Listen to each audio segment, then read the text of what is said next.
Hello. Sorry about that. OBS kept crashing and hanging. Don't know why. I'm gonna keep it a buck with you. It's just one of those things that I've come to have to, I guess, accept. Welcome to the stream, y'all. Now my webcam is not working for some reason. It's blacked out. If I go to capture card, desktop. Oh my god, I love OBS. I love OBS. Activate. Let's see if that works. I think it's because it's trying to stream the. It's not stream that shit. Ah, man. Not having a fun one on this first one. Like, I was getting it ready and I got it all ready and now it's not wanting to work. It's saying I'm getting an encoding overload, so, you know, I should be good now, though. How y'all doing? Yes, very much an OBS moment, because my camera's on. Nothing is working. This is so great. Everything was perfect. I hit go live, and it crashed like 4 times, y'all. Like 4 times. I wish I were kidding. I wish. I really do. I'll go to Gato virtual camera. Hit that. Elgato face cam. Let's see if that'll work. Deactivate. Okay. Custom. Is he turning about 1080? 60? Hit okay. Oh my god. I'm going to have to restart OBS one more time. Sorry, guys. This is making me so mad. It's like right when I want to start doing things. It's like resetting all this shit back to back. The reason for it, the world may never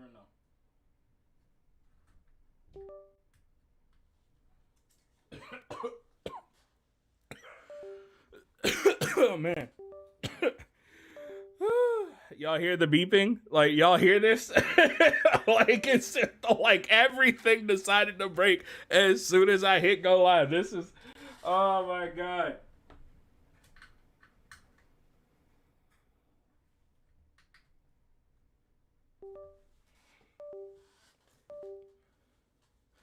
Oh my god. All y'all hear is beeping. All y'all see is beeping. That's all, like, that's everything y'all see. Like, on my end, like, there's supposed to be all this other stuff.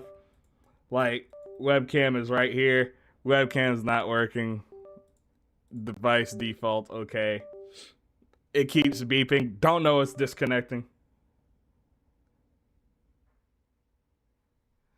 I couldn't. I'm pretty sure it's the camera that keeps disconnecting, but this is the first time it's done this. It's like not like the camera's hot or anything.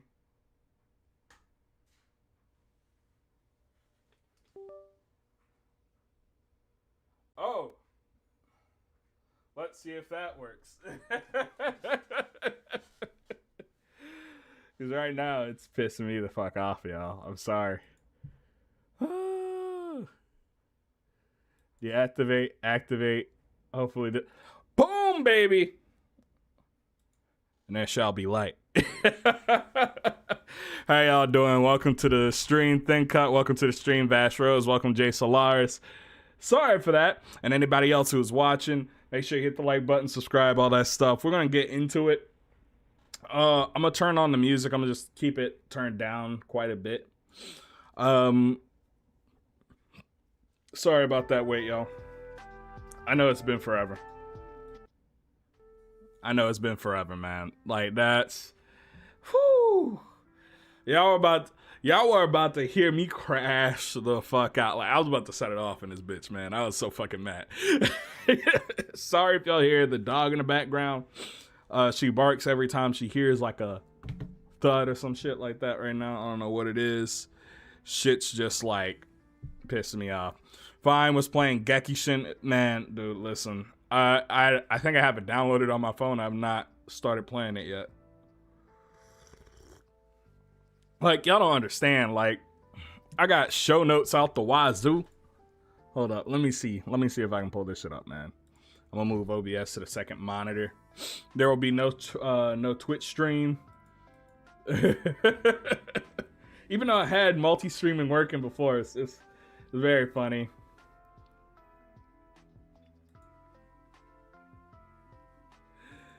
Oh man.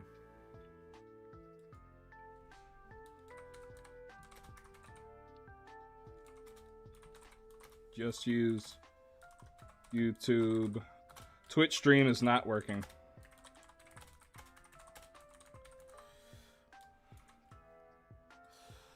I was gonna say, mostly I was able to fix it replaying Wild Hearts game. I was able to fix. Dude, I want to get Wild Hearts on the Switch because it actually does run. I think close to 60 FPS on that shit. They just patched it. Apparently, it makes like the game more stable because it wasn't stable.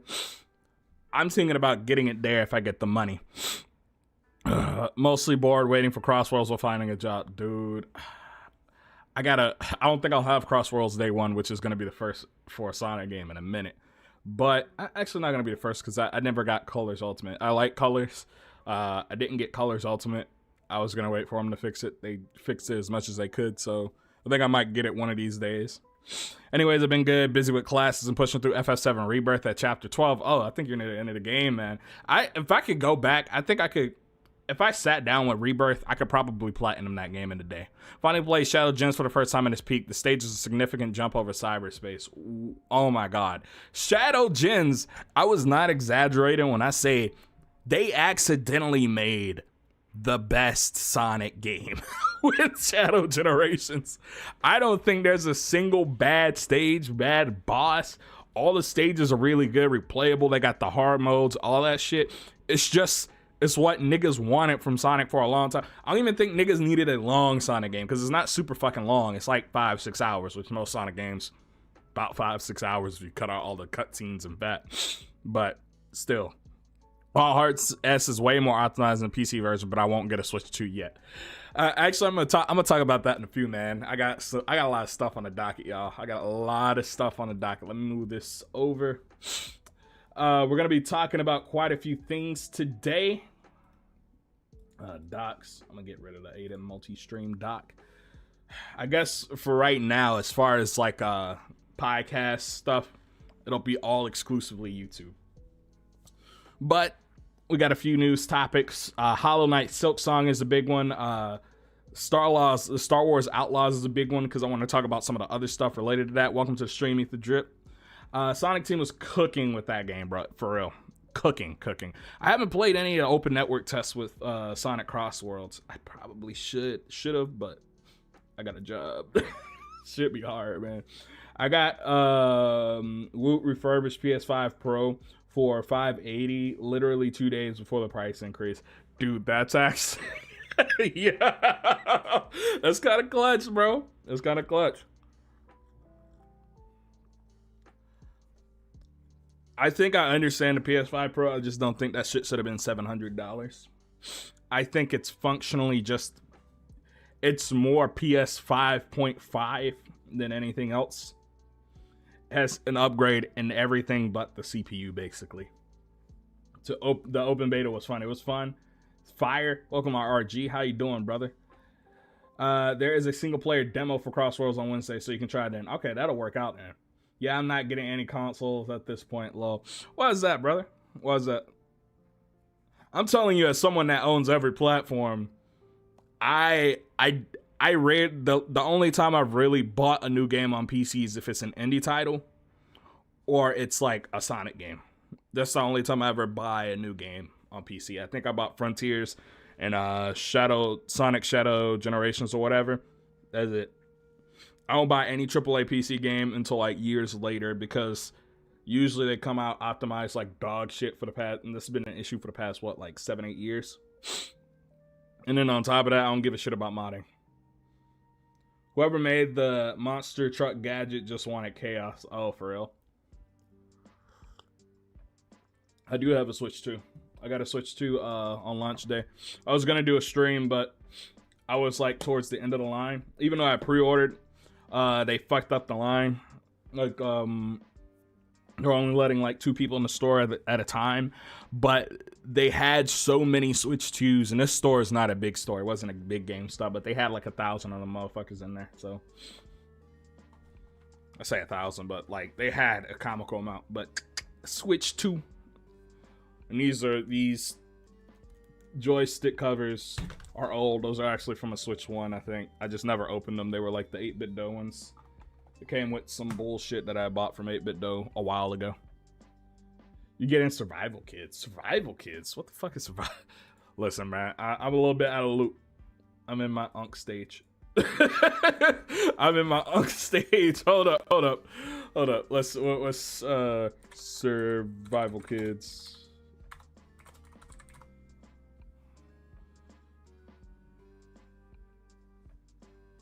Fast-paced co-op survival game. So, Shadic Kids in Europe was 1999, published by Konami. Is this made by Konami too? Oh, this is that shit that was in the direct. I am not getting this. I am not getting this. But I didn't know when I saw this that it was like like an existing franchise already. I didn't know like the niggas were making shit already. Cost $50. Ugh, I can't do it. I can't do it, brother. So, like, we're going to go into a few things. Let's go ahead and start the podcast bit of the stream or whatever. So, like, I'm going to come back to you, RRG, and you Thin Cut, because I'm going to address some things I think need to be said, specifically pertaining Nintendo, because a lot of people are both upset and happy at the same time, and niggas don't understand it's like some type of middle ground. So I need to hop in. I need to lock in. So first of all, I'm gonna talk about Hollow Knight Silksong because it's gonna tie into everything. It launched and it was a success. You know, who would have thought the game that people, waited like 6 years for that game? 6 years for that game? I'm gonna spit that hot Faraga, bro. They waited 6 years for that game. It came out. 500,000 concurrent players day one on Steam alone. And I imagine on like fucking Switch, because y'all, I don't know if y'all understand, like indie games on Switch do a comical amount.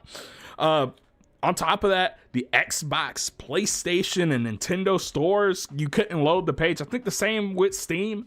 Like, there was just no way to get the game because so many niggas bought the game that it was crashing the fucking store page. That is insane, especially for an indie game made by 3 people.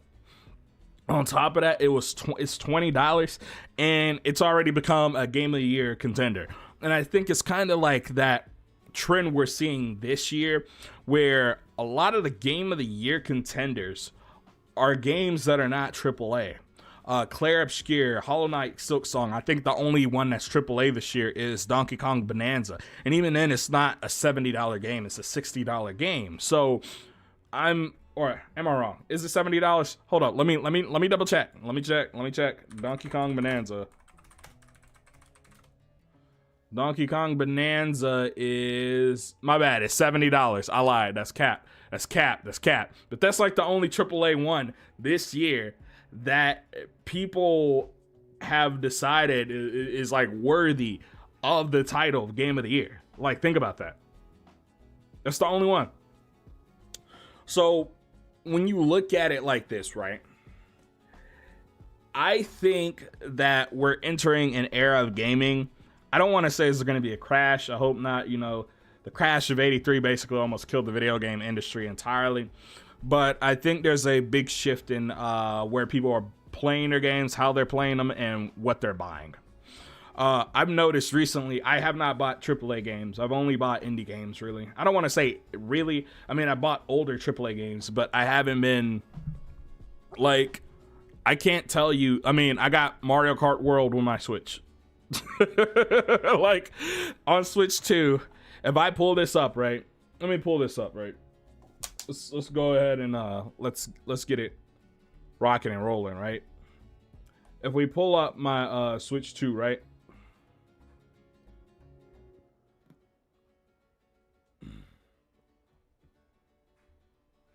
Boom, right? So it should be coming up in a second. Oh my god, the capture card was doing that shit too. That's part of the issue. I think the capture card was what was fucking it all up.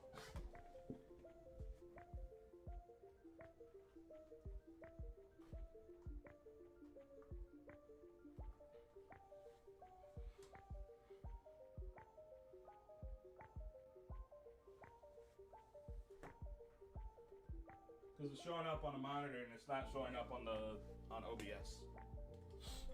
So let's try to properties, deactivate and activate. There we go. Okay, so my Switch came with Mario Kart World, right? I started replaying Octopath Traveler. I recently beat Fury. I bought Street Fighter 6. I haven't finished the demo for Adventures of Elliot, but like what I'm saying is, you know, I beat Fury finally. You know, I actually sat down and beat it. I haven't started Nine Souls yet. Ender Lilies is a game I've been playing a lot. I think it's really good Metrovania game. Demon Turf is a game I have on PlayStation 5, but Demon Turf and the little sequel DLC thing, I don't know what the fuck Neon Splash really is, but both of these was on sale for like $8. I got Street Fighter 6 for $40. I mean, I didn't pay $60 for it. Monster Hunter Rise I bought for $8. I mean, I actually sat down and beat Klonoa.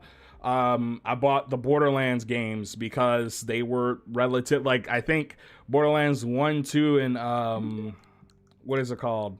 Borderlands 1, 2, and the pre-sequel were like, I think all together were like $5, $6. So I got all three of those. I've just started to sit down and actually play the games I have, first of all. And I've started like buying either older games or I've bought indie games. You know what I mean? Is DS2 gonna be a contender? DS2. Death Stranding 2? Death Stranding 2 also. I completely forgot about it, to be honest, because I still haven't beat Death Stranding 1. And I'm saying this as someone who likes Kojima shit. Like, I have not sat down and beat that game. It's just, I think anytime I try to play that game and beat it, or, you know, play through it, other shit is out, or like it's just an inconvenient time in my life. You know what I mean? I think it pushed 5 million in terms of sales, allegedly, which is dope. You talking about Silksong? Yeah, I think it did. I know it did a comical amount day one. That's all I remember. But in general, people are not, if I'm to go off of and I have a job, especially with a lot of people buying things like the Nintendo Switch 2, I think there's like, I keep saying, and I have a job, like that shit is like offensive to some people, because like the job market is dog shit right now, man. It's really bad. But like, as someone with like a job and like a lot of responsibility, you know, I work sometimes anywhere from 50, 60 hours a week. The Switch 2 has been like a good thing, and I'm gonna come back to that. But the games I'm buying on Switch 2 are not the ones I was expecting myself to buy. I mean, I did get Street Fighter 6. I actually enjoyed playing like 10, 15 hours of that shit. And then I started getting bodied, and I RQ'd. Monster Hunter Rise, I gotta sit down and still lock in and finish. I actually been using my Switch for Fortnite a lot because I use it on Living Room. But in general, dude, I know his ass trying to find a job. That's why I haven't given up on my current job. You know, I've been trying to find a better job, but really there's not a lot out there that's better than my current job right now. So there's not much I can do. And then you go into stuff like, let's go to the eShop, right?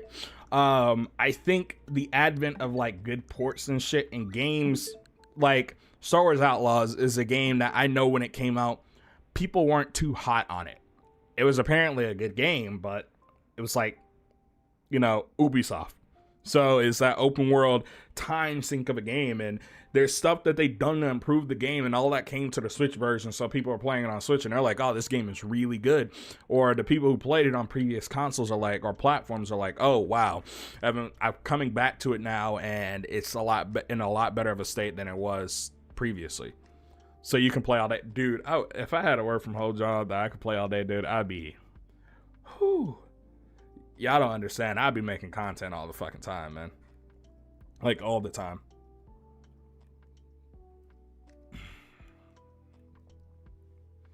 I don't know. It's just one of those things where, like,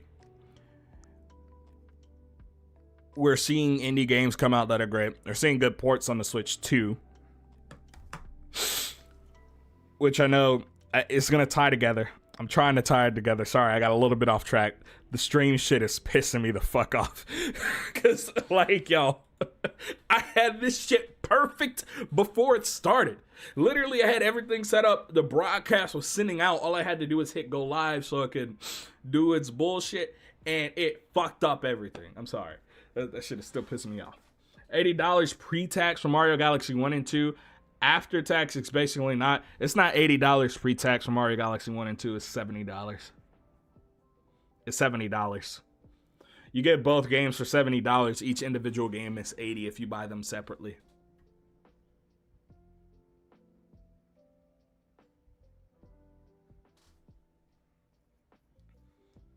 After tax is $80 probably, depending on where you live. I live in a state with high income tax or high sales tax, so it's basically $80 for me after tax.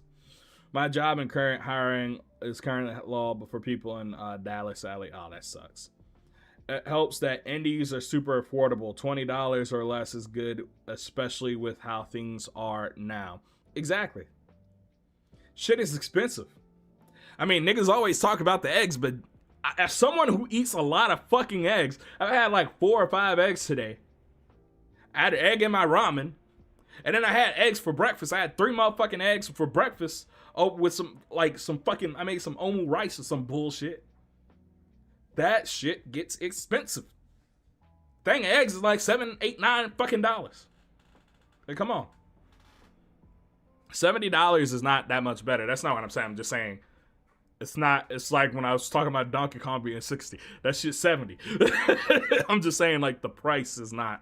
I don't think it's good. I'm going to talk about that in a minute because I got the Nintendo Direct docket stuff happening.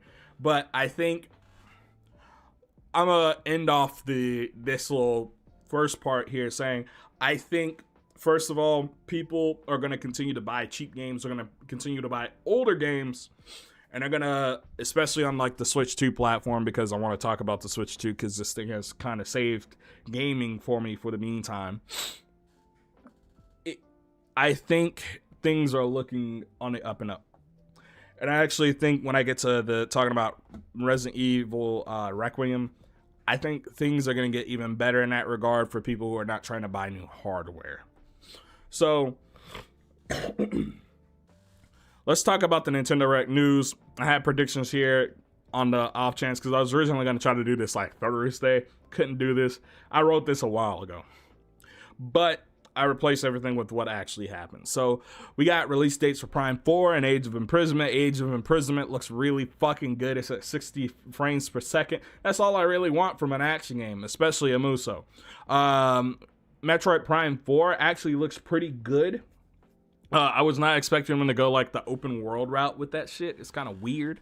But I think that's also pretty cool. I played the first Prime. I'm thinking about picking up Prime Remastered before getting this. I mean, I could play Prime 2 and 3. I don't care about the story of Metroid. I don't care about the story of most Nintendo games. It's not a slight against Nintendo. It's just like a lot of the times they're very disconnected, or if they're not disconnected, they make it easy to hop in from game to game.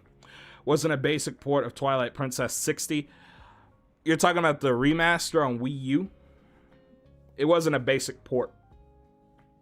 That was like an actual remaster.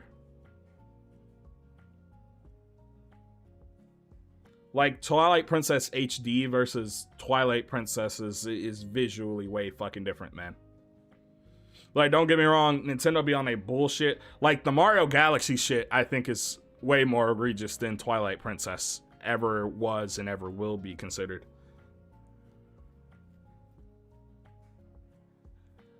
It might have actually been 50. I don't think it was 60. During the Wii U era, Nintendo was scared of the $60 price tag. Like, they were actually releasing games for $50. I think it came out at $50. I could be wrong, but Twilight Princess HD. So when that came out, I know people were mad that it was $60 or $50. They were upset that it cost a lot more because they were expecting it to be like Wind Waker HD, and it wasn't. It looked really good, and when you look at side by sides, it looks way fucking different because the texture work, The biggest thing they did was texture and model work.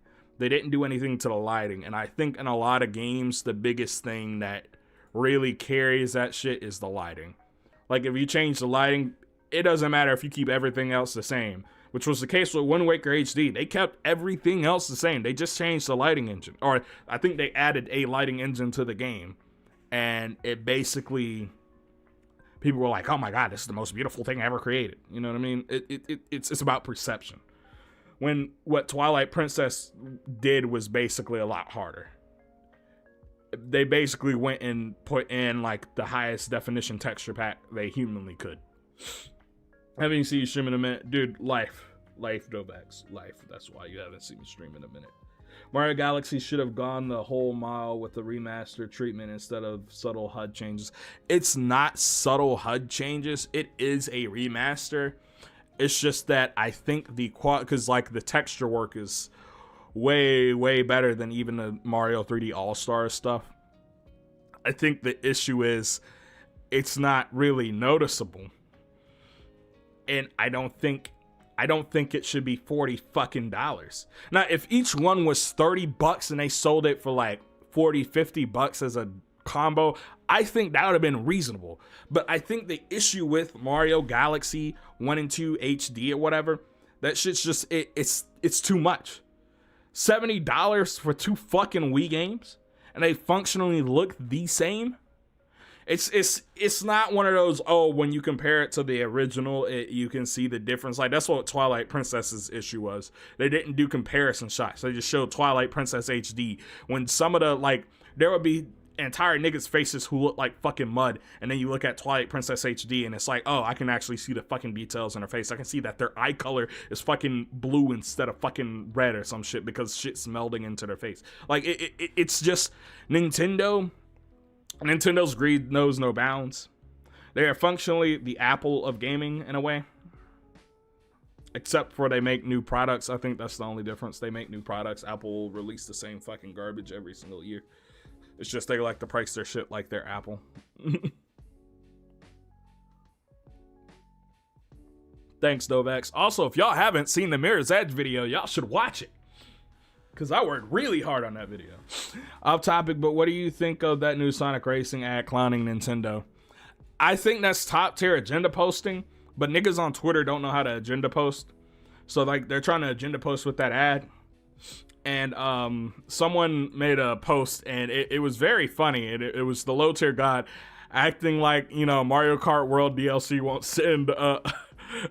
send Sonic straight back to low income housing, which I was like, oh shit. I was like, they're pretty fucking right, but you know what I mean? And facts, both games are over a decade old.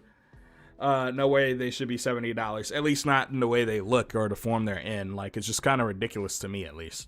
Like, let's go through some more stuff. They had some other stuff with that was kind of my biggest thing for the Mario 40th anniversary. They had a new Yoshi game. I don't give a fuck about the Yoshi games. Them shits look stupid as fuck. I'm sorry if you do. If you do, there's nothing wrong with enjoying them. I don't give a fuck about them, though. Sorry. I never will. Then they had a Super Mario Wonder DLC and Switch 2 edition, which I feel like the upgrades for these Switch 2 editions should just be free. Like, they should. Like I got the Tears of the Kingdom, what's it called, Switch 2 edition, because I hadn't beaten the game yet. And on top of that, I wanted to play the game at 60 FPS and, you know, 1440p or 4K or 1440p upscaled to 4K. You know what I mean? And it looked and played amazing, and I finally beat the fucking game. And I added an additional, like, 60, 70, 80 fucking hours to the game. But I don't feel like that should have been $10. I feel like that should have been free. Maybe lock the Zelda Notes stuff behind it, but I don't care about Zelda Notes. That's not a value add. I mean, man, listen. Listen, I can't hold up on Yoshi, bro. I gotta, you know, I gotta clown Yoshi games. Y'all already know how I feel about them. I am glad, Dovax Agri, I'm glad Sonic has confidence again. Kind of strange that Mario Kart wasn't there. I don't think we're going to get Mario Kart DLC to the beginning of next year. I think they're going to wait till after the holidays. And I'm going to talk about that in a minute when I talk about like Pokemon ZA. What's it called? I need them to patch a lot of Switch 1 games. I don't even need Switch 2 editions. I mean, a lot of Switch 1 games just automatically became better because they either had like double buffer VSync, so they were syncing to 30, but the Switch 2 can run the game at 60, so they just run at 60. They run at higher resolutions because they had DRS, and they never hit that top end. So, like, a lot of them didn't need that. Like, Fury, I think, was a perfect example of that. I pulled that up. Like, outside of combat, it did not run at 60. But on the Switch 2, it does. It was way more fucking stable. Way more stable. And it dropped resolution way less often. They also had the Super Mario Galaxy movie teaser. I don't think we needed to see that if they weren't going to show a full-ass trailer. I'm going to keep it a buck with you. I think Nintendo's doing this thing. And then there was Mario Tennis Fever. That looks cool. I probably won't buy it. I'm going to keep it real. I didn't buy the last Mario Tennis. I haven't bought the past 2 Mario Tennis games. I haven't bought any of the Mario Sports games. I buy Mario Kart 3D or the Mario Kart games, the big 3D games, and then I'll probably buy Wonder eventually. I just haven't gotten around to it yet. So. It's not even that I don't like them. It's just like I haven't felt a need in years. I haven't been like, I almost got Strikers, but Strikers came out and it was a disappointment. So I didn't buy it because niggas were like, it's not it, bro. It's not what we wanted. Or it's like halfway to what we wanted. So I didn't get it. Xenoblade patches. Dude, I need to get into the Xenoblade series.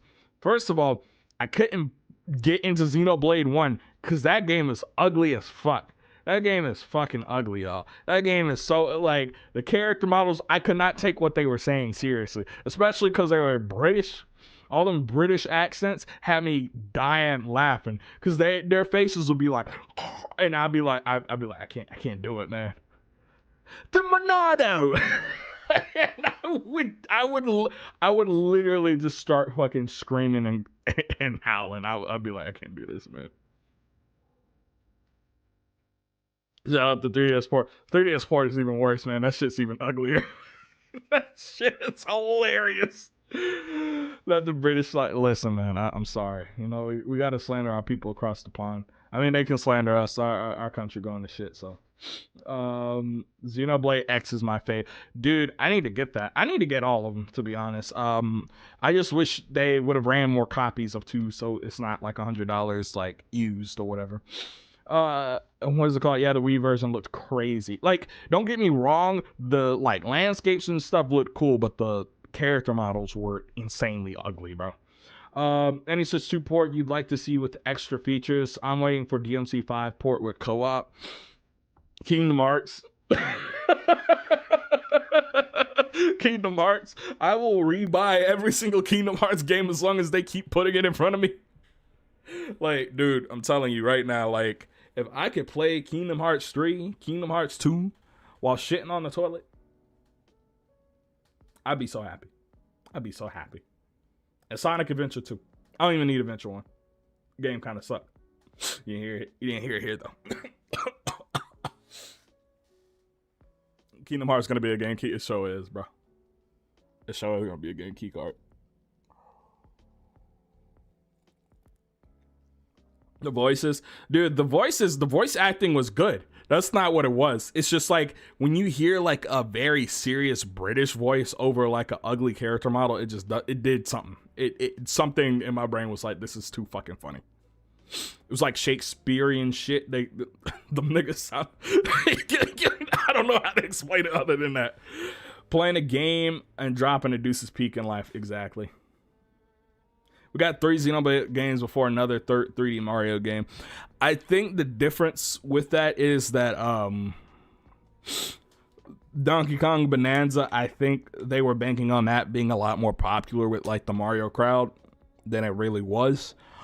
On top of that, they're probably developing both of them at the same time. We know Bonanza was supposed to be a Switch 1 game and then it got pushed back.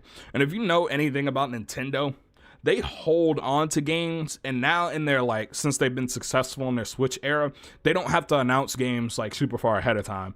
Like, if a game gets announced by Nintendo, that means they think it's going to come out that year, probably within the next 6 months of them announcing it.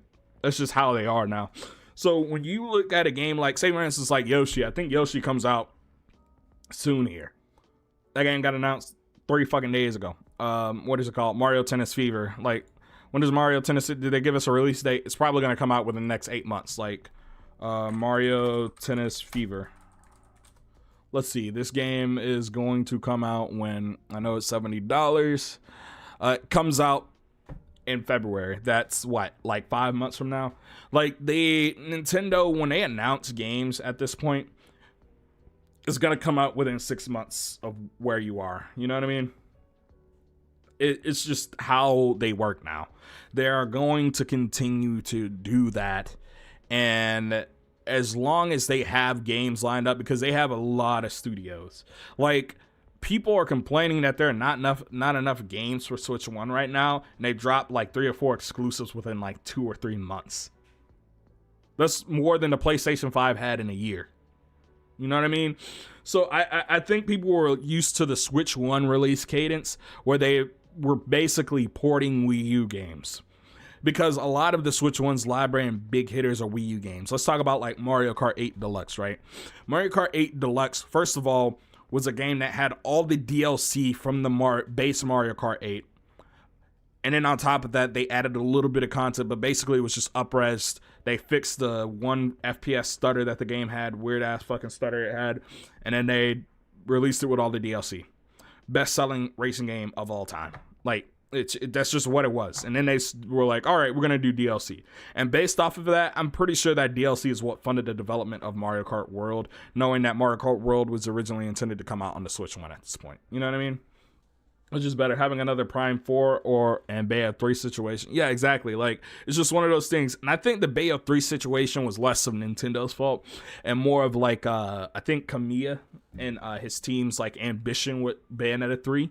Because Bayonetta 3, like, if you've played the game, you know it's like they're wide open segments. And as far as we know, they originally intended that game to be open world. They just couldn't achieve it.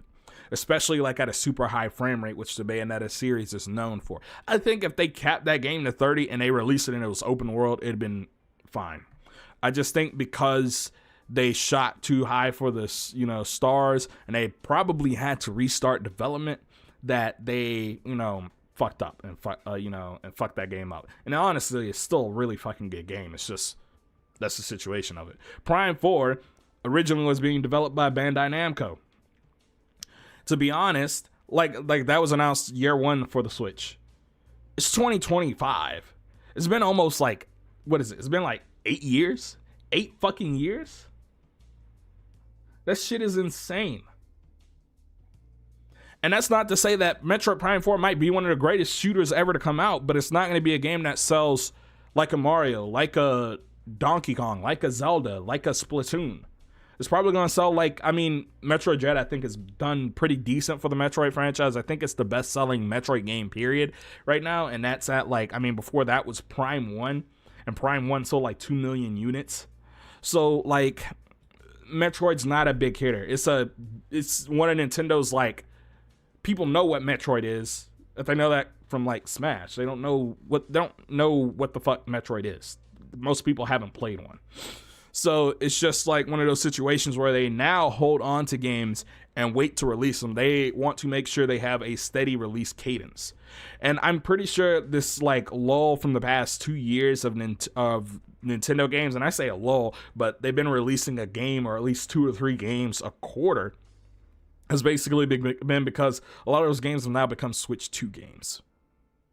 Because the Switch 1 couldn't do it, and they can now do it with the Switch 2. And that's also probably why a lot of these games, if you notice, the first-party Nintendo games don't have DLSS.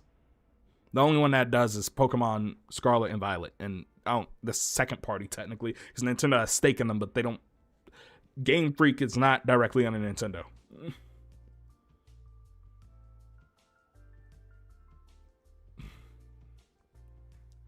Metroid doesn't have that much... and it's not to say that...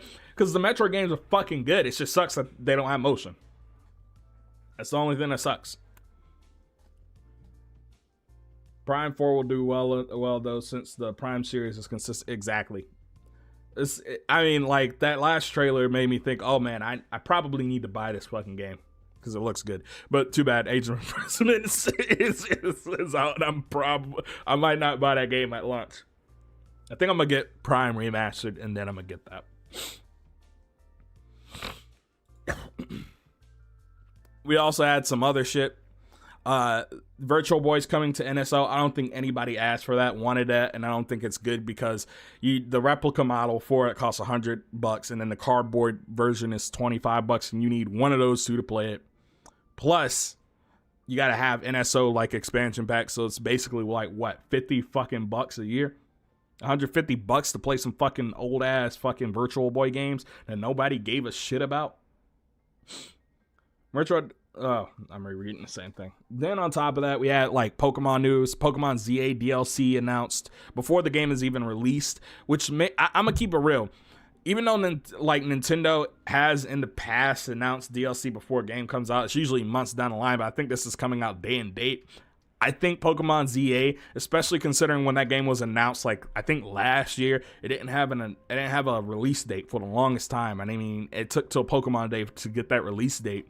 I think that game was originally supposed to just come out on Switch 1 as is, and they pushed it back to the Switch 2 for the holiday, because I'm pretty sure that is the holiday game Nintendo is banking on. And then Pokemon Pocopia, this is one of those cozy sim games featuring Ditto. It's kind of dystopian because, you know, takes over a dead kid's body and blah, blah, blah. And it feels like that's the only way it can make friends. It's kind of sad, but still, like, I think, you know, especially, like, I do think Nintendo is being greedy. I think they should have pushed that DLC for Pokemon back. But I think next year is Pokemon's big anniversary, their 30th, if I am correct. So I think they wanted that DLC out as fast as humanly possible, so whatever game comes out next year for the Pokemon franchise does not, like, it doesn't bump into it. Because next year is the next. That's going to be the big year. I think we're going to get a new 3D Mario next year. I think we're going to get the net, like, whatever the future of Pokemon is, because I'm pretty sure the Legends franchise is still going to be like how do I put it, like a spin-off franchise, and we're still going to have the traditional style Pokemon games. Excuse me, more. I just wish Nintendo wasn't as greedy. Like, that's $100 fucking dollars. Like, that DLC for Pokemon is $30 fucking dollars. That's just ridiculous. Plus, you gotta have a fucking battle pass to get some of the content. Like, these niggas are greedy. But the issue is they're making games. When Microsoft and Sony are not making games, and that's the issue. So niggas will buy this shit because they need games to play, and they know it'll be good because it's Nintendo. Somehow drip feeding Virtual Boy games. That shit is crazy to me, because, like, I think the Virtual Boy, how many games did the Virtual Boy have? How many games did the Virtual Boy have? 22? How are you drip feeding 22 games? That could probably run on a fucking calculator. Like, that shit is insane to me, bro. These niggas are twisted.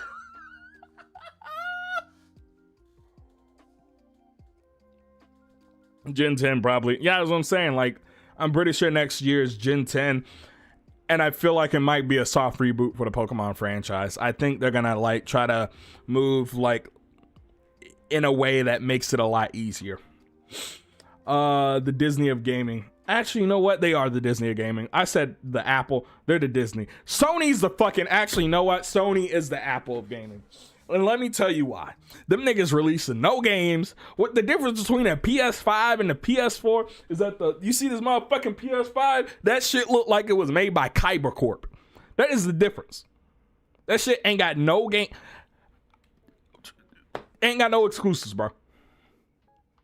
Final Fantasy VII Rebirth going to the Switch and Xbox. They confirmed that the same day they announced the Switch 2 release date. Like, what? Like, come on, man. Just port the Fire Emblem games. They really do need to port all. I feel like every single Fire Emblem game should be on Switch 2. I feel like there's no excuse at this point, really.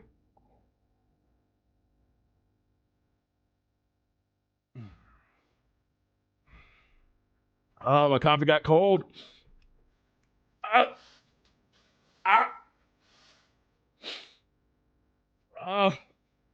I drink black coffee. I don't drink shit with. I don't drink coffee with sugar or creamer and milk. I occasionally put milk in there, but like fair life, you know. I'm lactose intolerant. Might shit myself if I drink regular milk.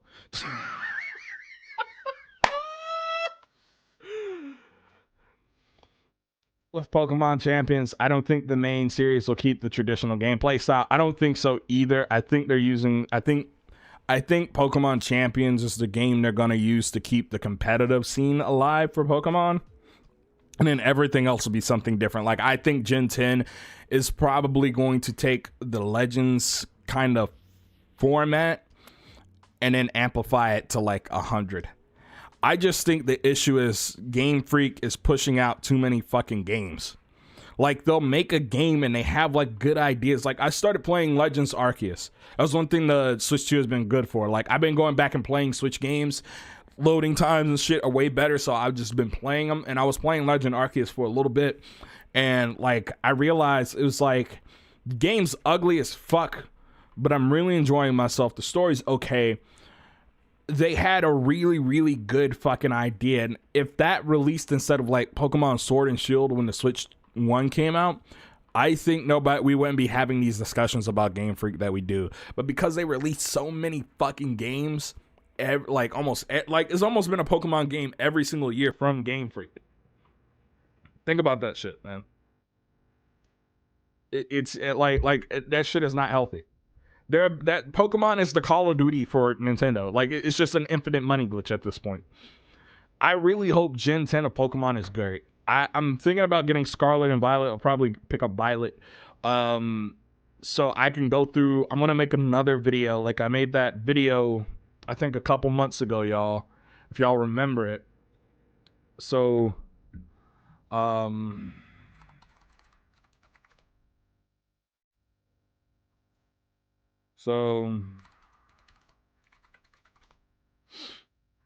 if we go here, right, I made the sad state of modern Pokemon. I don't remember everything I said in that video, y'all. I really don't. I don't even know if, what is it called? Excuse me, moi. Sorry, I can't have y'all seeing all of my my video ideas. Spoil some stuff. But like I think I don't know if I did that one off the dome. That might have been off the dome. Haste, Mirror's Edge, Truth About Nintendo Switch 2. Can't say that one out loud. Can't say it. Actually, no. I think that's the Why Gaming Isn't Fun. I already did that one. Can't do that one. Oh wait, no. Why PS5 has no games. I think I did that shit off the dome, or I wrote it down somewhere else, or it was like a video for the other channel. I think it was a video for the other channel, and like I just wound up doing it on this channel. But like, Cobblemon on MC made me replay Shield for real. Too late, lol. Especially for an RPG series, like, it's really dumb. Already can see the crash outs from wanting a game coming to NSO just for a virtual boy game. If they make a collection for Switch 2 that has all the OGBA Fire Emblem, I'm buying the console and game. I don't I can't blame you. I can't blame you, Thick Cut. I can't blame you, dude. I mean, that's the way to do it, man. I don't even think that they don't have effort. The issue is polish, and that comes with time and money. So, and to be honest, time is money in gaming. Like Team Cherry, I think that's the perfect example. Team Cherry, right? They took their time and made a game, and it came out good. Or you could be like Call of Duty and throw fucking billions of dollars and have thousands and thousands of people working on a game to get it out every year, and it's relatively polished and all that stuff. I just think Pokemon's issue is they need more time to cook. Even if it's on a 3-year schedule, I think that would be fine. And they definitely have the money, but a lot of Pokemon's money comes from like merchandising and licensing. So like, not care how bad the game looks if it has voice acting. But in all honesty, I feel like that's been something that's been missing from Pokemon for way too long. Like, I think I was talking about my grievances and shit. Like, say for instance, like, I think it's unacceptable Pokemon doesn't have like voice acting.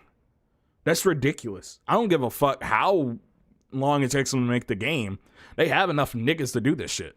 It's just that they want to make it on the smallest budget with the smallest amount of people as possible and reap all the reward from that. And because there's always like Scarlet and Violet, from what I know, I haven't played it, but from what I know, is a good game. It just looks like shit.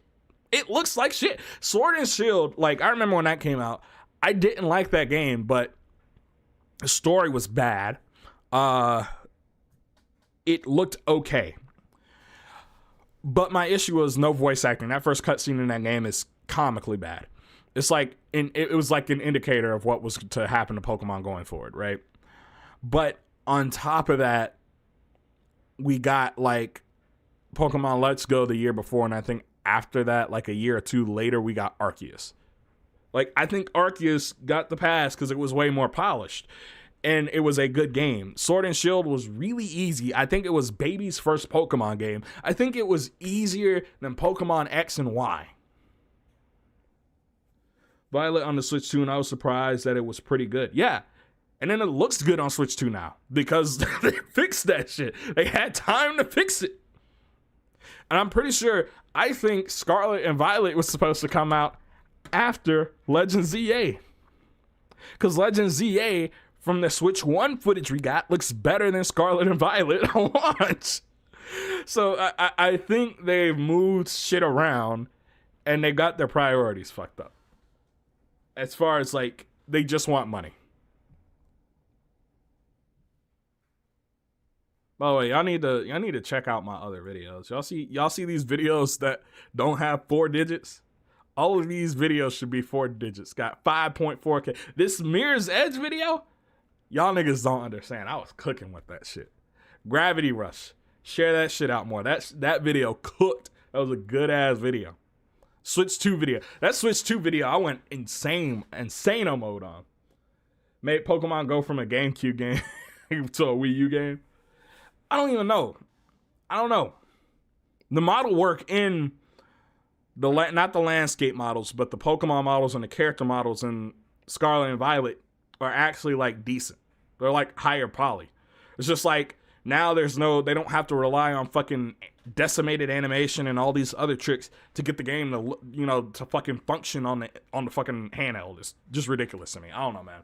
Like, I love Pokemon, but like the way Nintendo just sits. By the way, welcome to the stream, Falconator, my homeboy, right there. So, but just I don't know. Like, that shit pisses me the fuck off, bro. I don't know, man. It pisses me the fuck off. Pokemon franchise, I love it. It's just sad to see what it is, considering how much money it makes and how often it releases. There's just no reason for it in my eyes.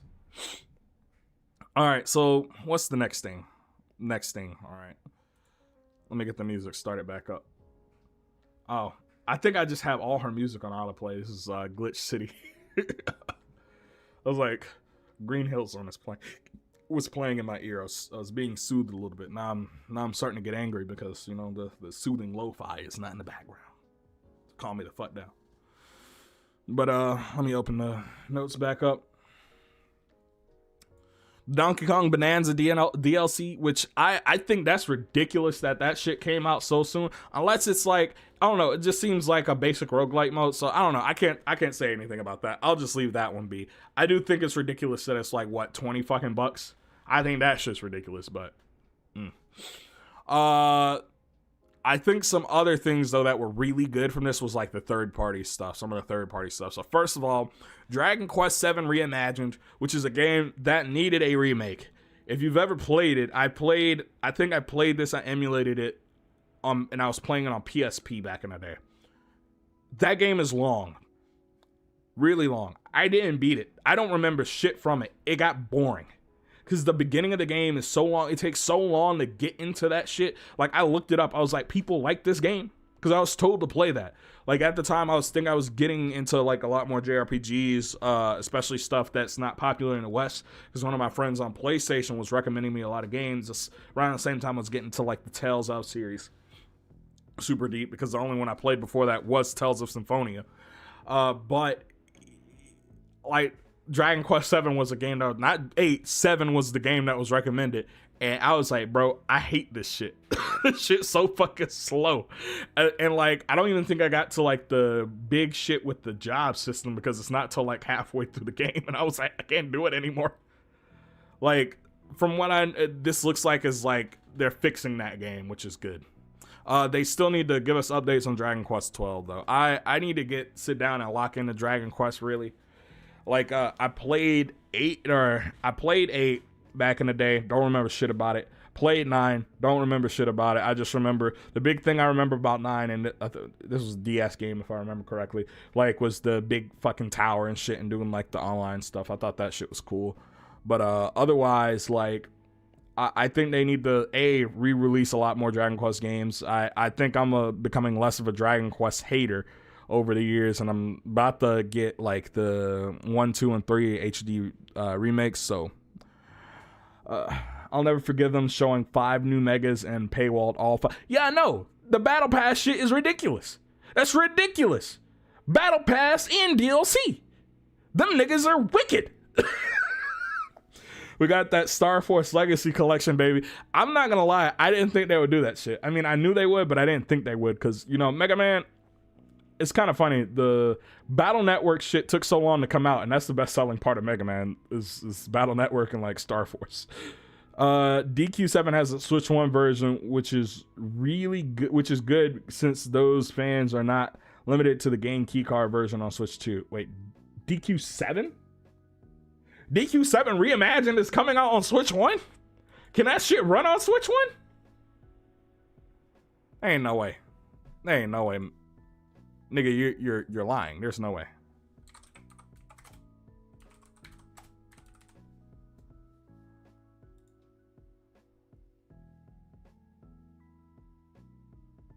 Or is it already on the Switch 1? Like I'm baffled. What are we talking about? What wait, hold up. I'm baffled. It's not Star Force 3 can be played in Europe legally. For real? Dude, I think I played a little bit of the first Star Force. I'm glad the collection came out because I was not trying to play that shit on DS. I'm gonna keep it a buck with you. Like, I think, you know, I sell the 7 Cs because I have my ways of getting things, and I knew I wasn't gonna play it. At least that way. Hey, is the utmost fave. Mega Man Maverick Hunter X is what I remember playing on the PSP, back in the PSP era. Well, I mean, that was the, what was it called, remake of the first X game. It was alright. Oh, man. There ain't no way. DQ7 on the Switch 1. Hold up. DQ Switch 1.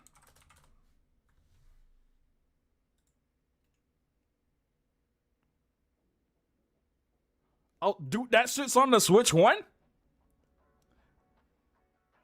Dude, this shit's on the Switch 1? Nigga, what? That game too beautiful for Switch 1. That game's too beautiful for Switch 1. You know what? I say that, and I think Sandland's on the Switch. Hold up. The Sandland on the Switch?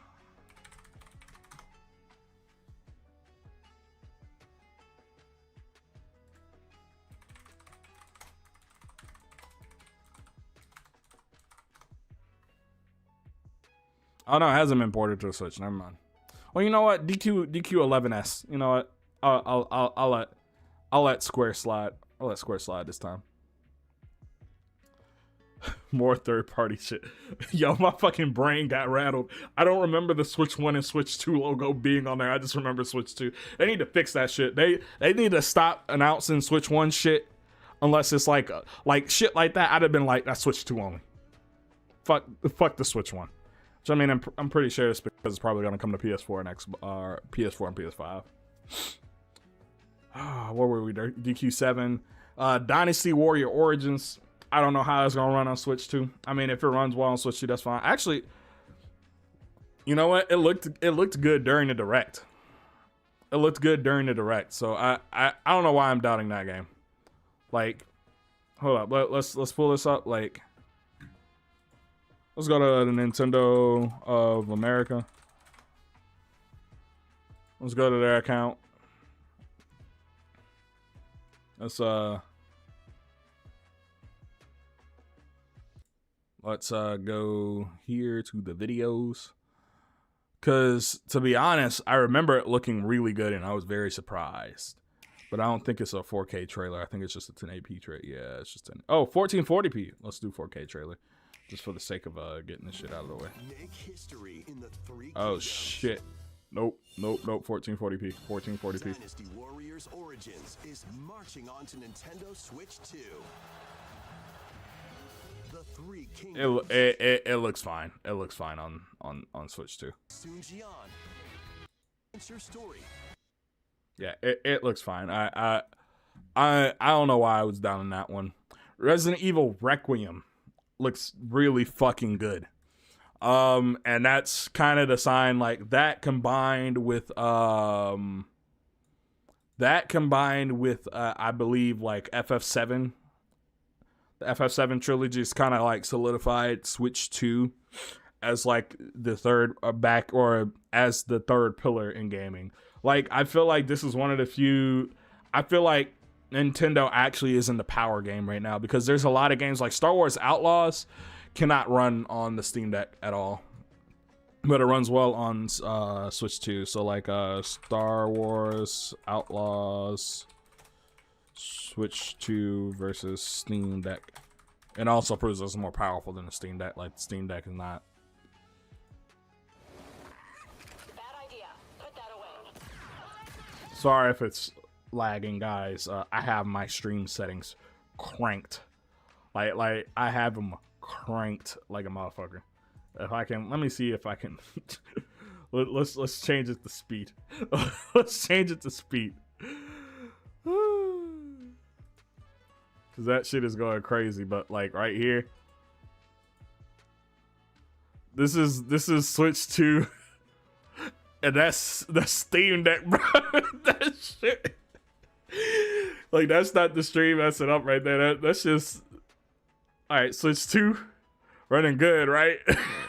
Looks good, running good. That shit right there is insane. That shit, dude, like that. Oh man, like dude, that's bad. That is bad. Like the right, so smooth. Like, this is why when niggas talk about a Steam Deck, I'm like, fuck a Steam Deck. I don't give a fuck about the Steam Deck. You see how bad this is running, how ugly this shit look? And plus that shit look like a motherfucking tank. Look like a motherfucking Starship Destroyer. I don't want that shit. I want something I can put in my fucking bag.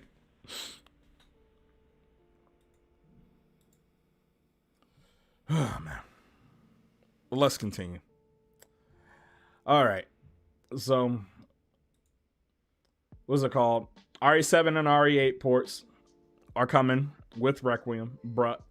It feels like that it's switched, but it's not. Dude. It feels like what Switch 1. It feels like what Switch 1 games were. It feels like this is a Switch 2, but it's not. Yeah, I know, bro. I know. But RE7 and RE8 are coming. Requiem is coming day and date with the other versions, which I think this is good, right?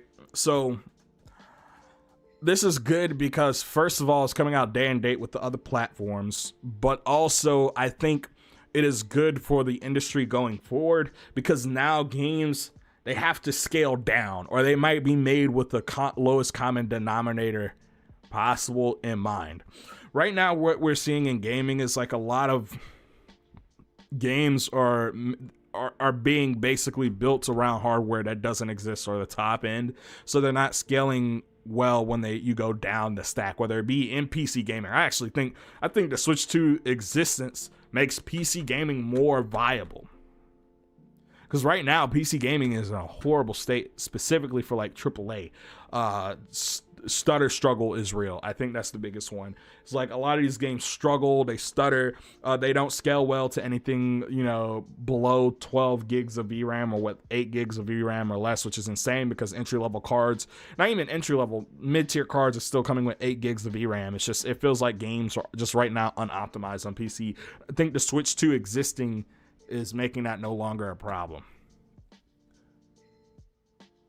I was gonna say the remake trilogy is making that bigger, and I think that last one, the last game, is probably being built with the Switch 2 in mind. I wonder what Rebirth is going to look like on Switch 2. I think it's going to use DLSS. If it does, it will probably look better than the PS5 version. And what I mean by that is not like, oh, now the graphical fidelity will be higher. I'm talking about the clarity of the image. If you've played Final Fantasy VII Rebirth, amazing game, blurry as shit if you play the performance mode, which is I think the only way to really play that game. That is not to say that the quality mode is unplayable, but it has no motion blur, and so shit just like is moving in the, I don't know how to explain it. It's just it hurts to look at in quality mode. You have to play it at 60 FPS. It winds up looking super blurry even when you play it. Like, I mean, it's like 1200 something p, which a lot of games are running now, but I think it's a really early version of Unreal Engine 4, probably the same version they were using when they were making remakes. So what is it called? And then on top of that, I think a lot of Japanese devs are going to do the day and date releases because of Japan. Now, if you guys don't know anything about the Japanese gaming market, they are very big on portables. That's why you see a lot of games from Japanese devs that are a lot to like old portables, because that's what's most popular in Japan. Small consoles, portables, all that stuff. So like if I go back to the desktop and I'll show y'all. So let's go to Famitsu sales charts for like this week. Like, the Switch 2 is already at pace to outsell the PS5. I think the PS5 has basically barely outsold the Xbox 360 in Japan at this point. Like, the PS5 has sold 5.8 million or 5.7.71, 5.8 basically, 5.8 million units. Let's see, PS4. Actually, I think PS4 is on here. Like, the PS4 is not on. Actually, here. 8 million units. For reference, Switch 1 sold 20 million units in Japan. Lifetime sales, 20 million units. Over double the PS4 and the PlayStation 5 combined, basically. Actually, my bad. Regular Switch is 20 million. Switch OLED is actually, I think it's like 40 million. So Switch Lite, 6.65 million. Switch is basically sold like 35 million units in Japan alone. At this point, right, do you go with the platform that everybody's playing their game on if you're a Japanese game dev like Capcom, like Square Enix? Or do you keep releasing for the PlayStation, which the PlayStation 5 digital plus the regular is barely at 7, it's not even at 7 million units yet. And we're how many years into the console's lifespan? Like what? Like 5 years? Like your game sales are not what you want them to be because you're releasing either exclusively on Sony's platform or Sony's platform is the only one you're releasing on in a region. You know what I mean? Like, this is just what I think the future is going to be. A lot of devs are just going to release on Switch 2 because those sales numbers, I mean, even in the US, I mean, it's the fastest selling console ever. Like, we got to talk about it like that. Because if we don't remember that, we don't understand why Nintendo is doing things the way they're doing it. I'll be so happy if I can just play Part 3 on PC day one. I don't know if they'll release it day one on PC. And I don't say that. I think that's mostly because of the way they release games in general. Like, games like that, I hope they do. Actually, I think they did say they were going to release a day and date.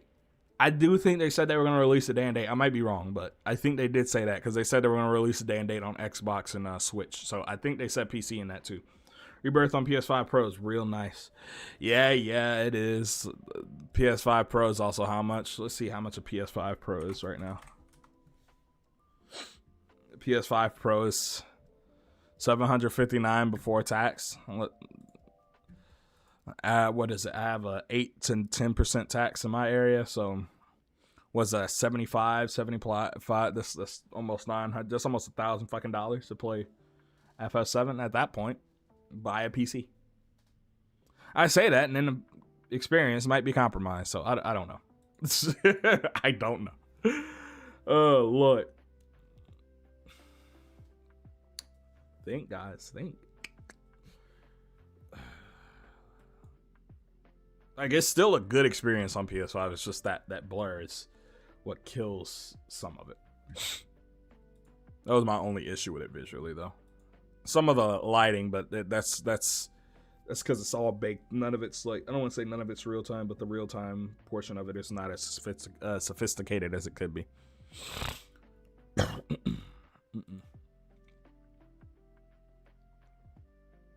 Just buy a PC to play a 28-year-old game. Well, that's what niggas do when they buy a Steam Deck. They'll be like, man, look at all these old Nintendo games I have. And I'm like, dude, I don't give a shit. I could get that on my phone. Why do I care? I can play PC games on my phone now. Did you know that? Android phones have the capability to play a lot of PC games now through translation layers. So, you know what I mean? Stuff like that. I know you're meaning, but this is how them niggas think. They actually think like that, bro. They'll tell you, oh man, I gotta spend $5,000 on this computer to play CSGO.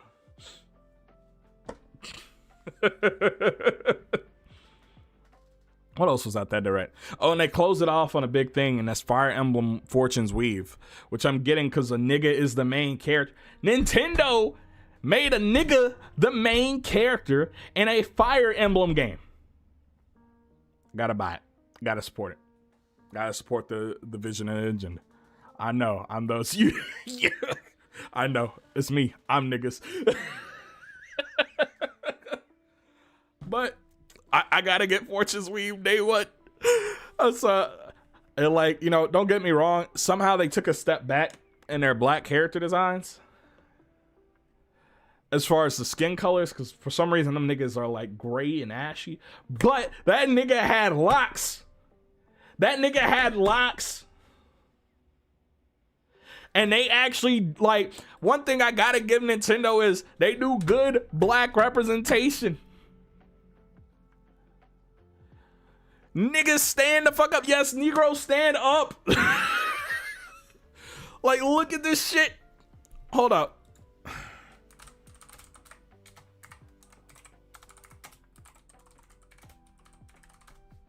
So Fire Emblem Fortune's Weave, right? Let's pull this up, right? So, like, at first I was like, oh man, this is okay, you know, it's Fire Emblem, right? I was like, it looks graphically better than a lot of them. So I was like, okay, they might have me, you know. Then I saw this nigga, and I was like, first of all, I was like, he a little light skinned. But then I saw the locks, I was like, I don't give a fuck. Then I was like, black excellency right here. I was like, back to back niggas. It's time. Rise up. Black gamers, rise up.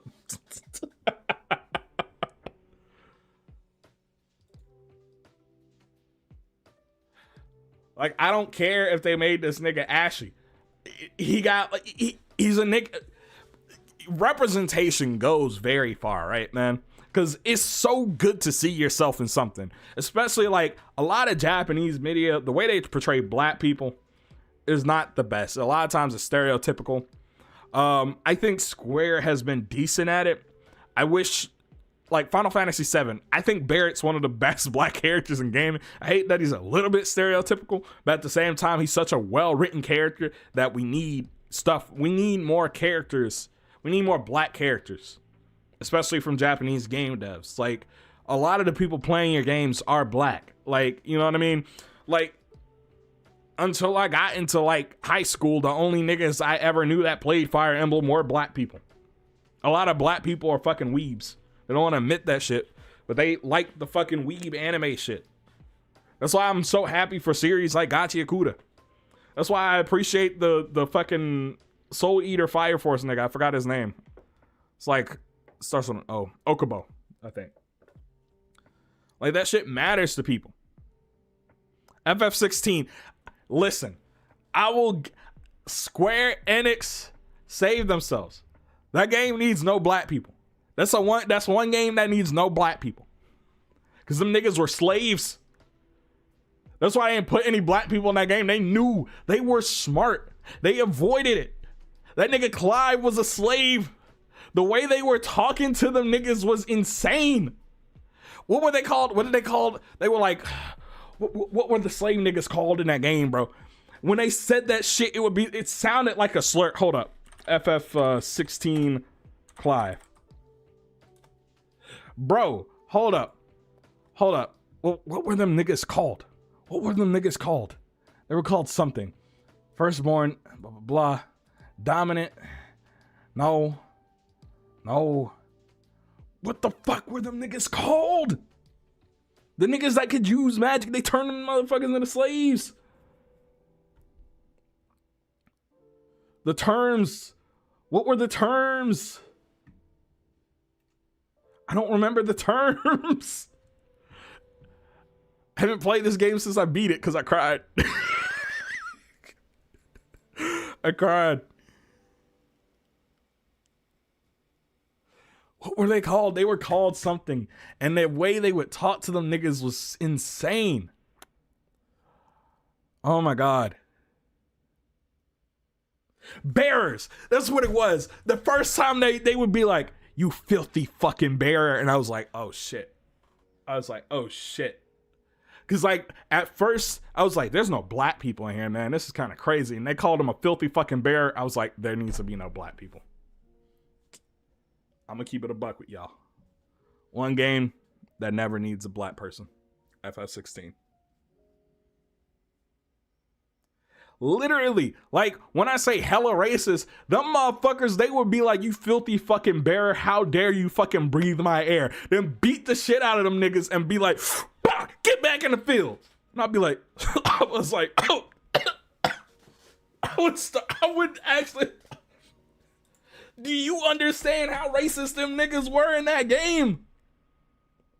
It was Frieza levels of racism.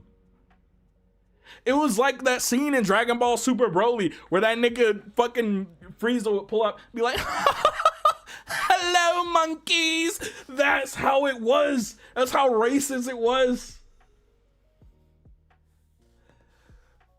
And I'm so glad they didn't put black people. They had the foresight. They even had a bearer Harriet Tubman. Hold up. One of them was basically Harriet Tubman. Hold up. Bro, I'm telling you. Oh my God, this is the evilly. I own Final Fantasy 16. Final Fantasy 16. Come on. Final Fantasy 16. All right. So characters. What was her name? She not up here. FF16 wiki. Me personally, I could never let that happen to me. Yo, that's insane. Hold up. Characters. Hold up. Not Jill. Oh, those love interests. Dion, blah, blah, blah, blah. Annabella. No, she, this bitch was evil if I remember correctly. Let me see. Yeah, no, that was the mama. The mama was racist too. The mama was racist as shit. She needed to go.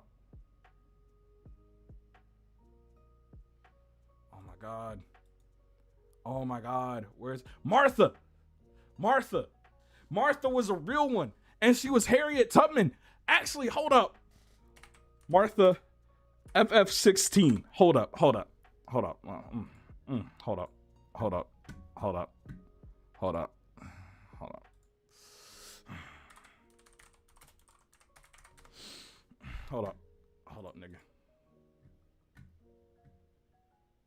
nigga.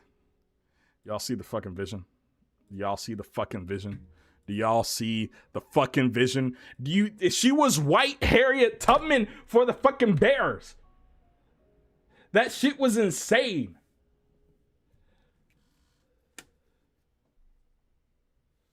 Yes, they got the Underground Railroad. I'm telling you, this is what she would do, right? So let's read her fucking description, right? Oh my God. They didn't. Oh my God. Nobody wrote her story here. Nobody wrote her story. Oh my. Come on, bro. I think it's because like the old school Final Fantasy niggas hated this game for some reason. Mostly because they probably don't shower.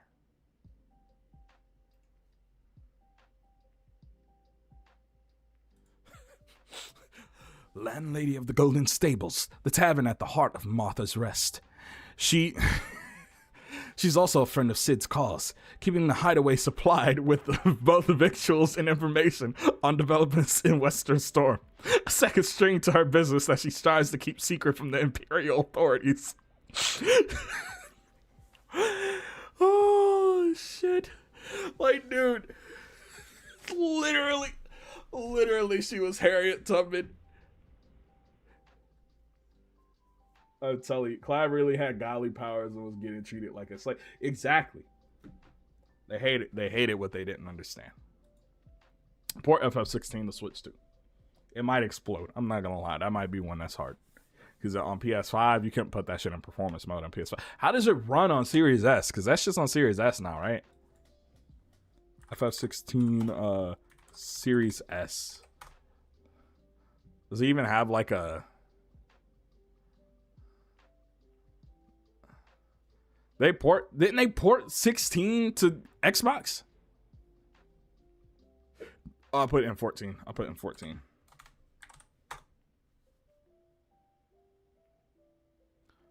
I need to see like where's that nigga Analysta Bits? Oh no, that's from PS5. Someone at Square Enix definitely studied Black history and locked in. Bro, they locked in. Holy shit, that looks crazy. That looks crazy, low-res, bro. There ain't no way. Nigga. Yeah, this is the... Oh, man. This might not run on Switch. It might not work. Oh, no, it might not work. Like, I know if it usually works on Series S, it can run on Switch. This one might not work. Because the lighting in this game is so good, niggas thought this shit was ray traced and it wasn't. I just remember when it came out, like the lighting was so good, people could not tell if it was ray traced or not, or couldn't tell if it was ray traced or not. Like I don't know. It might not run. It might not work. Like you see that shit. Like you see their faces, bro. You can't see them. That's the issue. You can't see their fucking faces. Oh wait, hold up. Desktop. Boom. Like I'm telling y'all, like this shit might not work.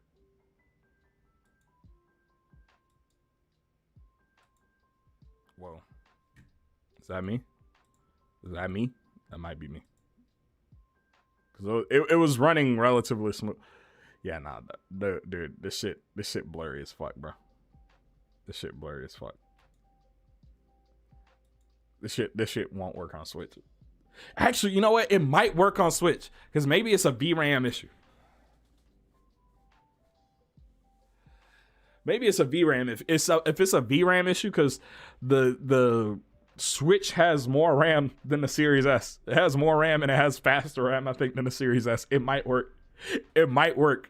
That's why, like, if you see some of the stuff, like the texture work and stuff is better in the Switch version, or like I think in Star Wars Outlaws, the ray tracing is a little bit better on the Switch.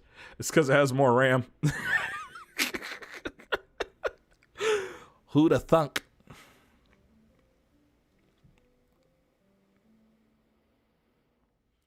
It ain't a VRAM, it's just horrifically optimized everywhere. Well, I mean, on the original PS5, I played it in quality mode and it didn't drop a frame. When it was in performance mode, I could not play it outside of combat. In combat, it would drop to 720p and then it would be blurry as shit. And then outside of combat, it would run like dog shit. So I was like, I need a stable frame rate. And I set it to 30 FPS and it actually worked. It played well still at 30 FPS, which I think it was designed around 30 FPS. But if it's just, I don't know, is it poorly optimized on like PC? Also, this channel, Renkai Games, don't sub to the channel. This shit uses AI. Like, I'm pretty sure they stuck an image of Neo 2 to make into like Chat GPT or some shit. Like, don't recommend this channel to me. That shit's an AI channel. Like, I watched one video and I was like, oh, this is an AI channel. This is all AI. He said some shit and I was like, and this is like a minute in and I'm like, okay. I think I don't remember if it was an AI thumbnail or was on autoplay because it was playing on my TV. I don't think it's going to get a PS5 Pro patch. I don't think it will. Because they're basically done with that game, right? I haven't played the DLC. I should play the DLC. Sorry if you see so much YouTube shit. When I'm on this account, because this is not the main account I watch YouTube on. When I'm on this account, usually I'm looking up stuff pertaining to like YouTube or like editing and stuff like that. So like it's that's why it's like that. You're like, dude, I believe in you, Shadic. You don't gotta look at all these gurus and shit. It's like, no, I'm just, I basically look up exclusively stuff for editing. Or like, other shit.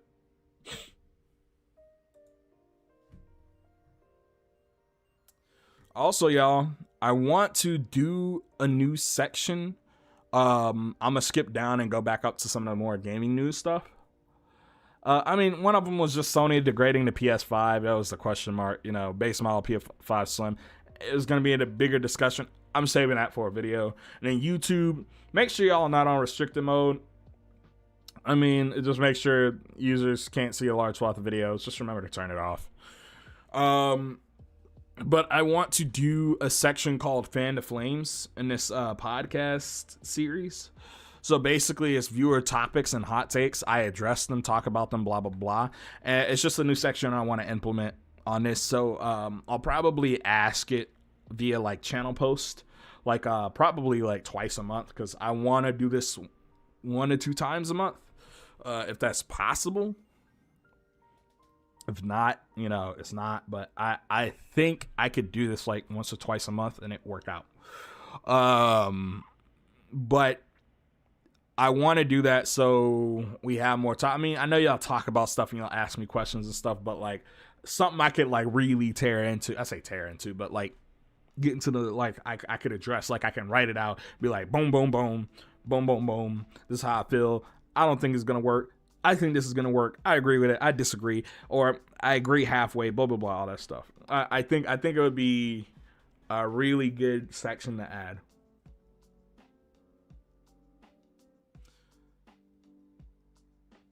Tear into it? Tear into niggas?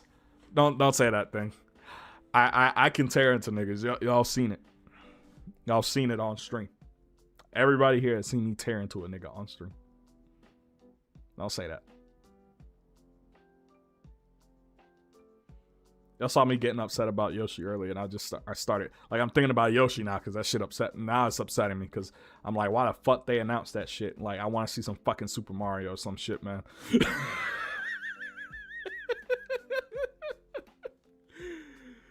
Oh Lord. The jokes aside, I want to implement that. And let's get into some more channel update stuff. I want to implement shorts on the channel, but I don't know how. I feel like I should turn these into shorts, but at the same time, that's so time consuming. How do y'all feel about shorts? And then, like, I don't know if I should like do original content type shorts, or it's like highlights of videos, and like I said, this streams. Like, what would y'all like to see? To be honest, do y'all even like shorts? I deactivated my Twitter account because I just can't with Sonic Twitter. Well, right now they agenda posting about Sonic Cross Worlds, and they're doing it in the worst way possible because I don't know.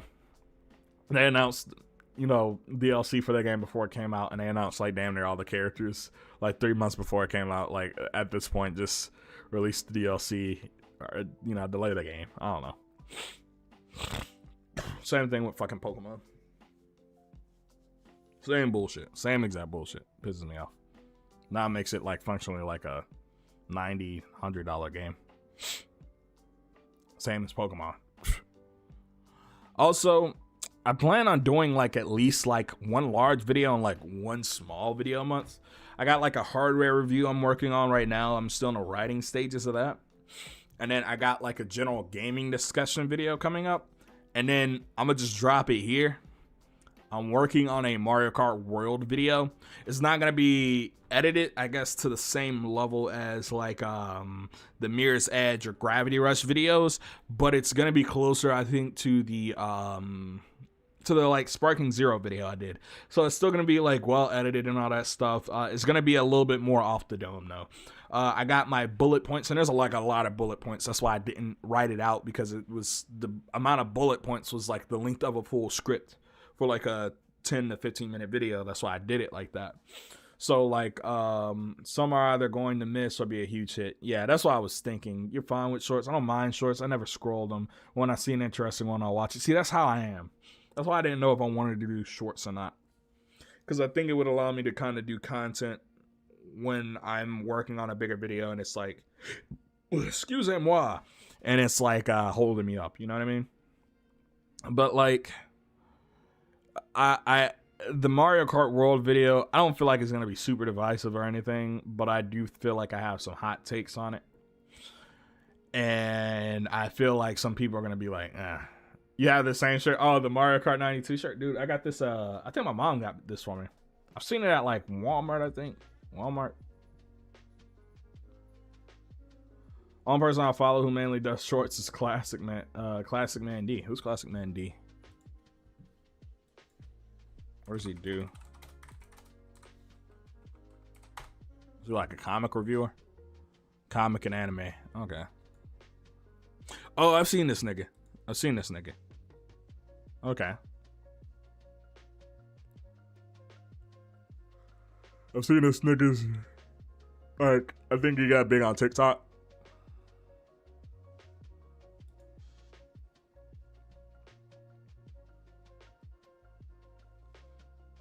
But I've seen this shit on Twitter occasionally. So I'm uploading Sonic and Cage facts on short slope, dude. I will not upload Sonic again until I hit like 5K on this channel. Y'all need to get me to 500, but I will not upload Sonic again until I get to like 5K. The reason I say that is because like when I do Sonic, it's gonna be a blitz. It's gonna be like I'm going to review like or talk about every single Sonic game made. Like I'm gonna do the like video essay style reviews that I've been doing with other series. That's why you haven't seen me. I only talk about it in streams, and I don't mind talking about it with y'all. It's because I will only do it if I know, because I know if I drop Sonic content again, I would grow so fast. And I feel like I have some of the more nuanced opinions in the Sonic community, while at the same time having hard line stances. It's either have a nuanced stand or a hard line stance. Like, say for instance, we're talking about Sonic Unleashed, right? I'll give a more nuanced opinion about Sonic Unleashed than the average person, and I will address both the flaws and the, you know, good parts of the games in a lot more depth than a lot of other people in the Sonic community. I feel like a lot of the times in the Sonic community, people look at the games they like with Rose, I mean, which is with any game, with any person, but especially in the Sonic community, people look at the games that are their favorite with rose-tinted glasses. Like the amount of Sonic Unleashed niggas, like it's like I know when someone's a Sonic Unleashed nigga because they like Sonic Adventure 1. You know what I mean? I know when someone's like a Sonic Generation, Sonic Colors nigga because they like Sonic Adventure 2. There's like a consistency to how niggas in the Sonic community like act and what they consume and how they consume Sonic the Hedgehog. Like, I can tell you I'm a SA2 Sonic Generation Sonic Colors nigga. I'm not a Sonic Unleashed nigga. I'm not a Sonic Adventure 1 nigga. And then there's the Sonic, my bad, if you like Unleashed, you either like Sonic Adventure 1 or you like Sonic Heroes. That's your favorite out of like the adventure style era games. If you like, you know what I mean? 06 fans, I haven't played the OG version. You're completely right. Like, when I get to 06, I know that it will be a long video, and I will have to break it down for people who have played Project 06 versus original 06. Even then, Project 06 feels better than original 06, but that's about it. Like, I don't think it's functionally a better game because it doesn't like really go out of its way to change the level design or anything. And I don't think the level design in that game is good. On both, to be honest. I mean, like, if you like everything, that's fine. That's not what I'm saying. I'm saying like there's like patterns. It's like the Sergeant Dokes memes that are going around right now that's super popular. Like if someone's like, man, Sonic Adventure 1's the pinnacle of like 3D Sonic games, I know they're gonna say Unleashed is the best boost game. I just know. You know what I mean? It's like a tell. It's like I know what you are. Stop hiding. I do plan on doing Kingdom Hearts though. Kingdom Hearts is gonna be a harder one though. Like, so like when I record gameplay, like I just gotta invest in more mass storage. That's really what it is. Because when I record, I know he's an Unleashed fan, but I just can't prove it. Exactly. Like I know he an Unleashed. Like say for instance, like I remember I was in a group of I was in a Discord and everybody was talking about like classic Sonic games. It's a bunch of YouTubers, right? It was split between Sonic 2 and Sonic 3 niggas. It was so fucking weird. But all the Sonic 2 niggas like the more linear games. Or the games that people call more linear, if that makes any sense. As a whole, SA1 is more playable. I don't agree. I do not agree. We're not going to do this. Oh my God. When people replay SA2, they only play as Sonic and Shadow. When people play SA1, they only play as Sonic. I'd rather play the fucking Knuckles stages in SA2 than SA1. SA1, they're fucking easy. They're baby's first fucking treasure hunt. My nigga, every one of them stages take 30 seconds to complete.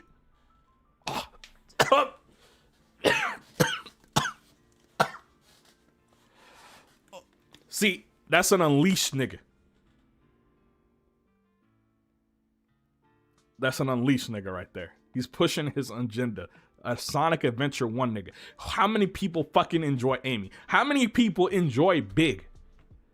The only other stages I sometimes see is Tails. And why would you play Tails if Sonic's right there?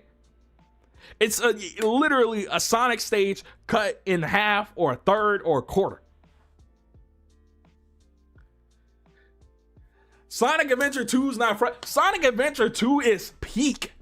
That's like top 3 platformers. Period. Every single one of Sonic stages, every single one of Shadow stages. The only stage in Sonic Adventure 2 that I will give you that is bad is Mad World. Everything else, fucking perfect. Perfect, down to the little last minute detail.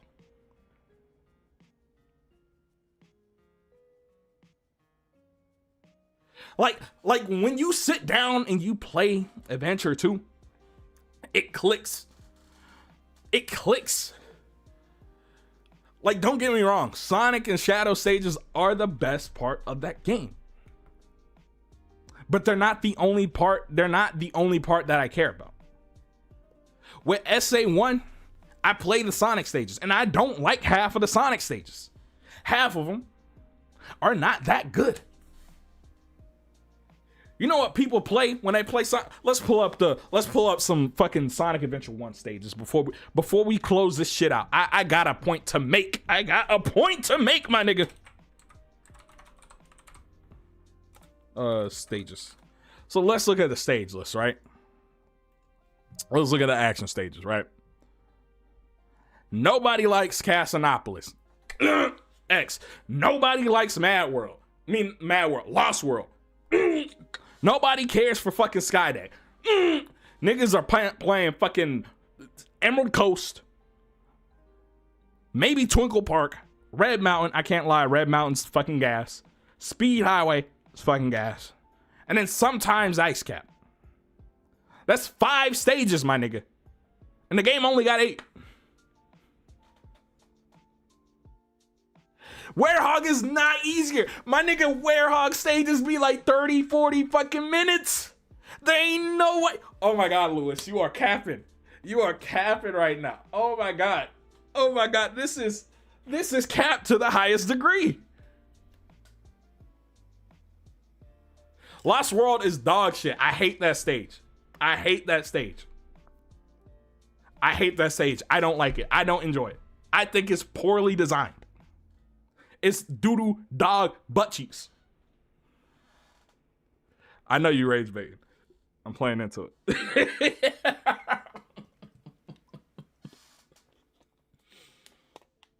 But you see how I went to bat for Sonic Adventure 2 so quick.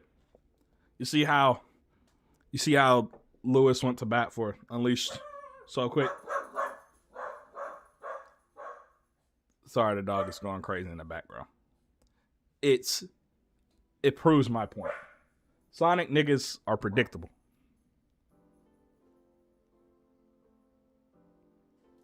Sonic, that's like one of the first open zone games, though. It technically is. It technically is.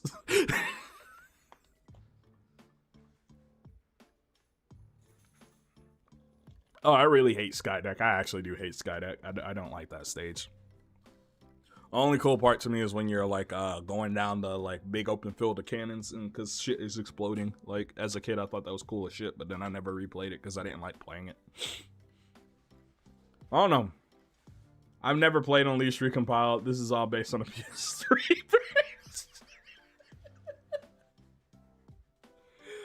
Oh, God, the way you said that, bro. The way you said that. That's real. What you love about Sonic is in a Pac-Man game and Sonic fans make it about the model. Man, I sure do love that. Dude, that shit is crazy to me. Like, Sonic's doing some big shit right now. And, like, Sonic niggas will complain about character models. Like, I don't understand it, man. I gotta sit down and do that one day. But today is not the day. It'll probably be, like, when I have time. Probably sometime next year. But, I think that's all I got for y'all today, man. Like, this was actually a pretty good, like, almost 2 hours, I think, for the podcast. Like, y'all guys, thank y'all for coming out. And sorry for all the shit that happened at the beginning of the stream. It's just shit was fucking up, man. Shit was fucking up and it was not working. Fire me, I'll be wallpaper. Yeah, bro, I haven't played. I broke my ZZZ addiction, bro, because like I was trying to do a lot of the in-game shit and I was like trying to farm. I had to break the addiction. I had to stop playing. I actually had to stop playing. Oh man, thank y'all guys for coming out, man. I want to do the live show at least twice a month. And I want to stream regularly. I cannot make a promise on the streaming regularly, but I at least want to try to do like twice a month, if not once a week. But thank y'all for coming out. We are doing great. Let's try to get the channel to 500 subs. That's really my goal. Share my channel out with people y'all know, man. A lot of the people from the old channel didn't come over, and I can't blame them for not coming over because I'm not talking about Sonic shit. Don't tell people I'm doing Sonic shit. Like, send them the Mirror's Edge video. Send them, like, Gravity Rush video. Send them the Switch 2 review. Send them that handheld review I did a while ago. I think that was, like, at the beginning of this year. But overall, thank y'all. Y'all came through, and we had, like, a fun time on the stream today. I'm going to... I don't know if I'm going to nuke the Discord. I don't think I'm going to nuke it. But I really think I'm going to re-emphasize people posting in there. I'd really like to get more submissions for like news stories from y'all, like what y'all enjoy. If you send Sonic, unless it's like something related to like a new Sonic game coming up or some like really cool history, I probably won't cover it that deeply because I'm tapped into that stuff, but I don't think other people are as tapped in as I am. We'll try to make it like big gaming news or even like smaller gaming news, just stuff that like I think everybody will be interested in. I mean, even Sonic stuff. Sonic stuff's fine. Just I couldn't make it all Sonic stuff, if that makes any type of sense. Sorry if you are expecting to watch this on Twitch. I couldn't get that working. For some reason, the multi-streaming broke. Don't know why. I couldn't tell you why. And I think that's part of the reason the stream broke in the beginning anyways. Like, it was fine. It showed online on Twitch and then immediately went offline, and then everything started like disconnecting. It was fucking weird. I've never seen something like that. I think it's the plugin that I was using. So I'm gonna focus on like trying to, how do I put it? I'm gonna try to focus on YouTube streams and them being more structured like this. But thank y'all guys for coming out. This has been your man Shadic Stick. Don't forget to like, comment, and subscribe. I've watched Jet Set Shadic. Remember High Faraga turns to Cold Blizzaga. Check out some of my other videos. Y'all make sure to y'all following me on Twitter at MobShadic100. And then on what is it called? Blue Sky. I don't really use Blue Sky at all. It's like Twitter with no flame, if that makes any sense. Like, niggas don't do the shit they do on Twitter. Like, it's just not funny. It's not entertaining. It's boring. It's like a bunch of Tumblr kids and millennials got on the internet for the first time ever. But we're out of here. Peace. Y'all have a good one. Thank y'all for coming out.